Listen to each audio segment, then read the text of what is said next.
Elections are supposed to be a democratic process, but the opposition in Ethiopia says that the game is already rigged. Now, they are preparing for what they call a predetermined landslide victory for Prime Minister Abiy Ahmed. And credibility. First, security. Large parts of Ethiopia remain affected by armed conflict. In the north, Tigray is still in fragile post-war recovery, while there are active insurgencies in Amhara and Oromia. In Africa this time, our story tonight comes from Ethiopia. It is Africa's second most populous nation. It has declared a state of emergency. Violent clashes have erupted in the country again. Until 9 months ago, they had a civil war going. That was in the Tigray region.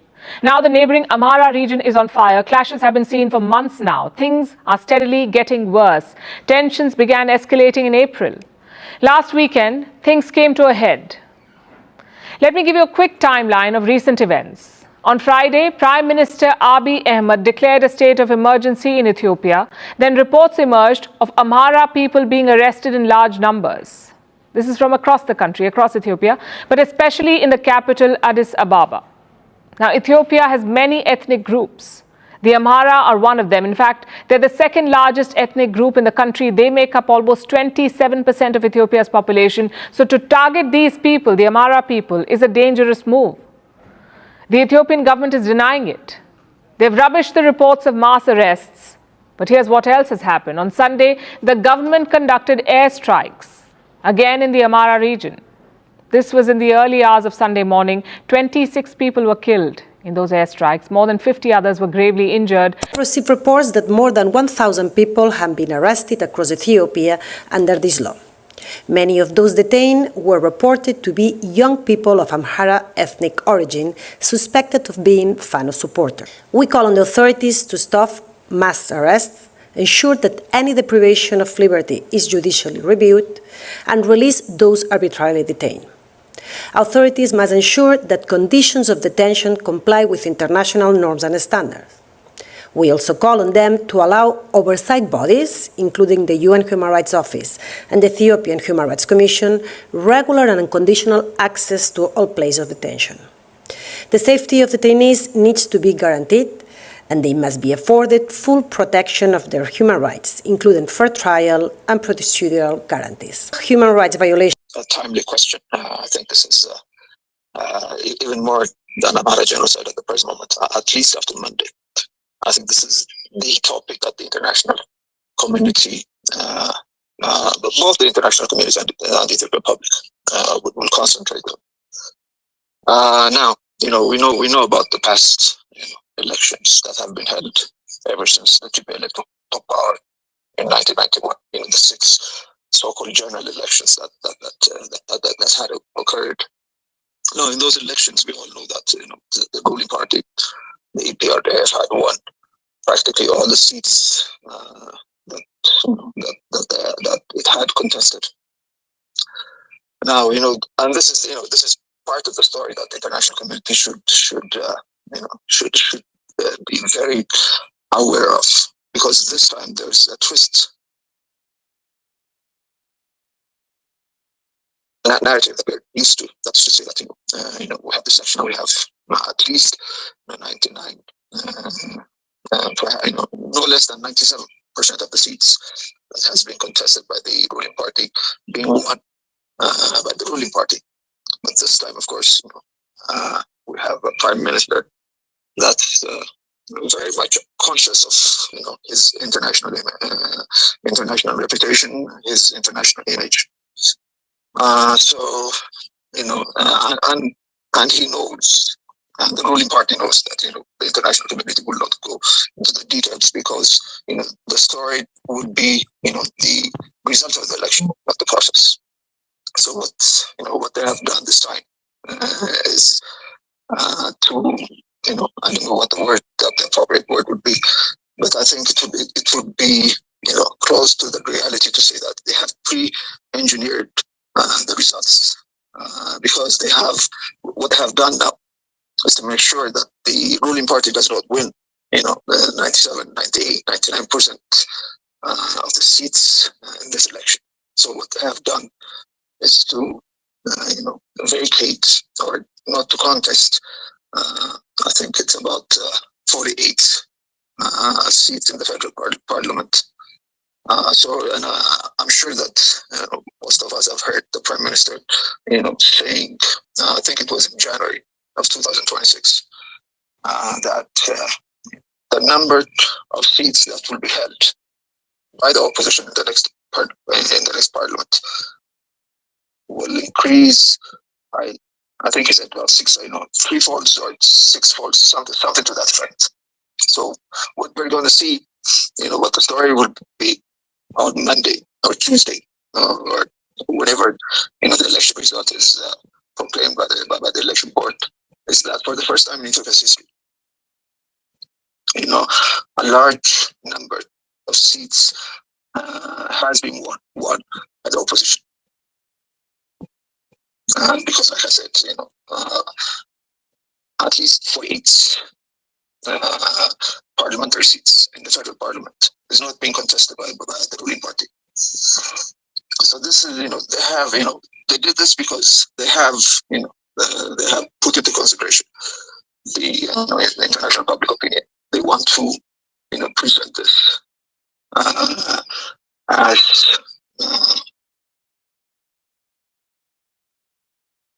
they couldn't convince the international community that this has been a fair election, but they could somehow portray the election as something that was that was better than previous elections. That some progress is being made in the democratization process that has been promised by the Prime Minister when he came to power. So this is a crucial part of the story that we all have to concentrate on, and we shouldn't be tricked by this cheap shots by the ruling party. It's a sham election, and the result has been presets, to give this impression that somehow things are improving in the country. But to the contrary, nothing is improving. It's much worse than when when the regime came to power. That should be clear. And in Addis Ababa, the regional election that's being held in Addis Ababa for the city council, the ruling party is now contesting for 15% of the seats, and this is to, like I say, this is to paint the picture, to create the impression that things are improving in the country.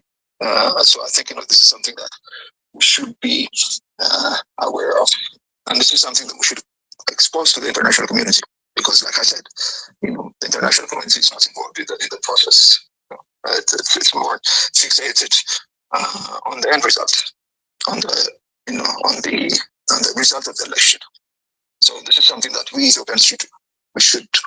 We should expose the process and the result. For the sham that it is.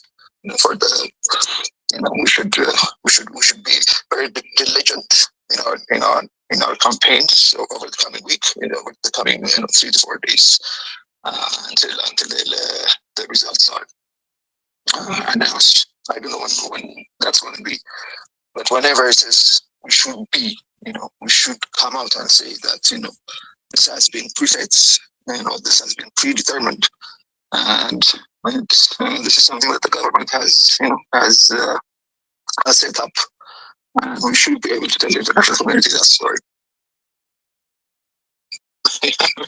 That's the incredible part. One of the incredible parts of the story, is what they're saying about the Amhara region. In the last election, in the election that was held, I think it was in 2015. There was no election, or there were no elections in 19 constituencies in the Amhara region. Now this is before the region was engulfed by war, as it is now. So 5 years ago, when things were relatively stable, when the regional government was still intact,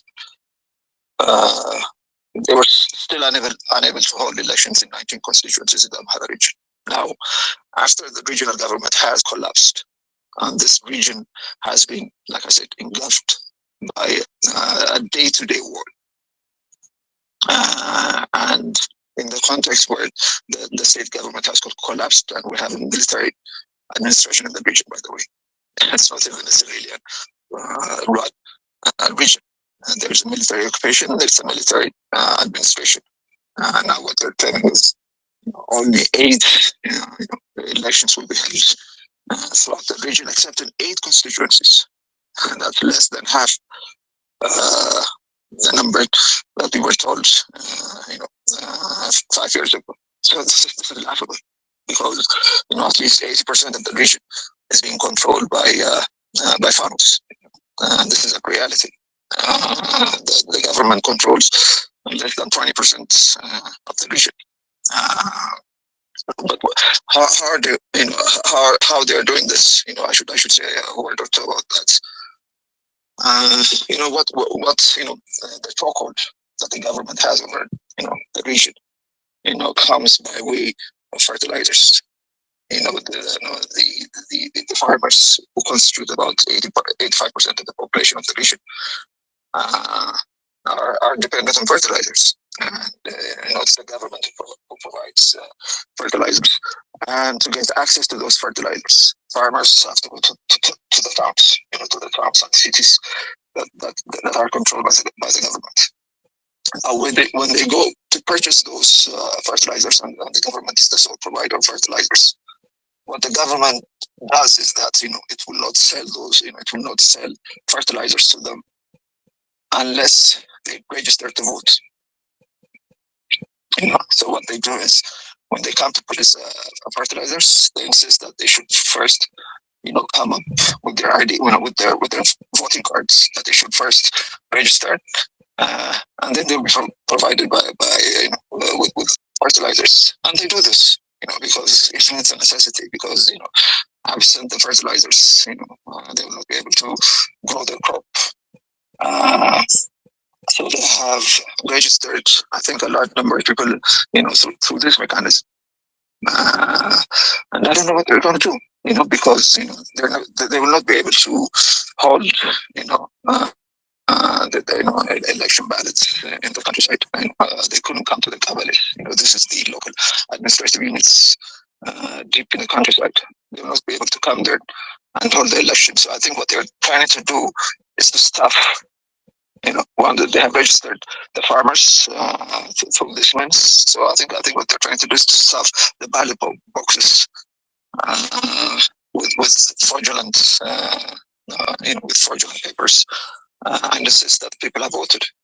So this is what they're doing. This is how this is they have made a risk assessment. That the election board has made a risk assessment, and they have come up with this ridiculous figure that says that that they will be able to hold elections in 97% of the region.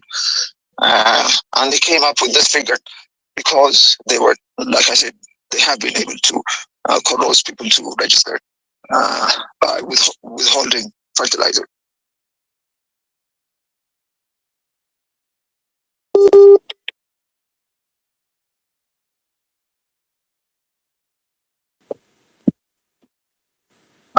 Importantly, that they were not able to do that.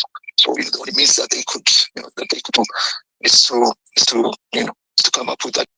I don't know what they have intended, but they will have to lie.